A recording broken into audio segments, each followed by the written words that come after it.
Welcome to the episode of Locked In. In this episode, we are going to be unboxing the new Poseidon X cyclocross gravel bikepacking bike that they just came out with. And I know you guys have commented, been waiting for this, so this is going to be the first part in the three-part of my full review, basically unboxing, then next my first initial ride impressions, and then a full-blown review going over everything in detail. Make sure to subscribe and comment below if there's any questions you guys have about this bike that you want me to include in the further review. So let's get on to it and unbox the Poseidon X.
Okay, so let's go over my initial thoughts unboxing the Poseidon bike. First off, it's very well packed. The styrofoam was very thick. They used zip ties. I was very happy with the unboxing experience as it goes. As far as the quality, I really think it's funny that they put the Fragile TV logo on the outside of the box. I don't know if that actually helps with shipping, but I just think that's kind of funny in general.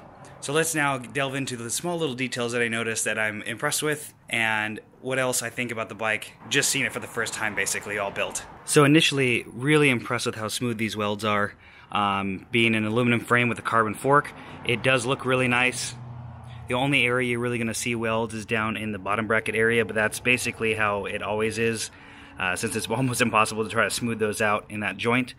You do get an external cup bottom bracket style crankset, which is awesome.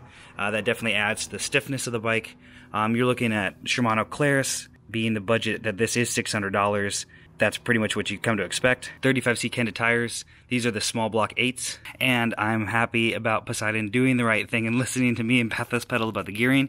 You're getting an 1134 cassette on the rear, and this thing can carry so much water. It's crazy. You get one set on the seat tube, two on the down tube, and I believe that's only in the medium and the large size, as well as your below the down tube bottom bracket. So you could carry a ton within the frame here. Obviously, you'd have to play with the size of the water bottles, but still crazy mounting options. Again, with the Poseidon Physique copy saddle, which I don't usually work well with, but we'll see how that goes.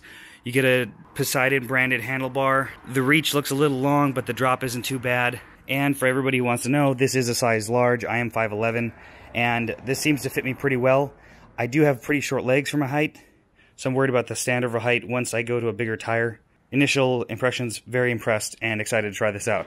And for that price point, you also get internal cable routing, which is killer and really cleans up this look and gives you all that access to the bottom, so you can add that bottle set of bosses down there. And you get a low rider front rack mount, fender mounts, and an access hole basically so you can run a front rack. So this thing is all hooked up and really well sorted as far as mounting options. So initially, I'm very impressed with the Poseidon. On paper, this thing is killer. For $600, you're getting an aluminum frame, carbon fork, and a ton of mounting options, so you could definitely load this thing up for a gravel bike adventure, bike camping. They listened and they did their research on the gearing that's on the bike. It is a lot lower than the Aventon Quixote. If you guys have any questions about this bike while I own it, please comment below. I want to make sure that I try to cover everything. If I don't mention it in the full review when it comes out, I'll make sure to try to comment to your comment about it. So I hope you guys are excited about this as I am. I am going to be doing a super review. Basically, I want to compare the Aventon Quixote, the State Warhawk, and the Poseidon X all in a mega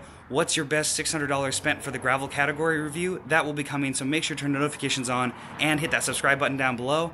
And thanks for watching another episode of Locked In.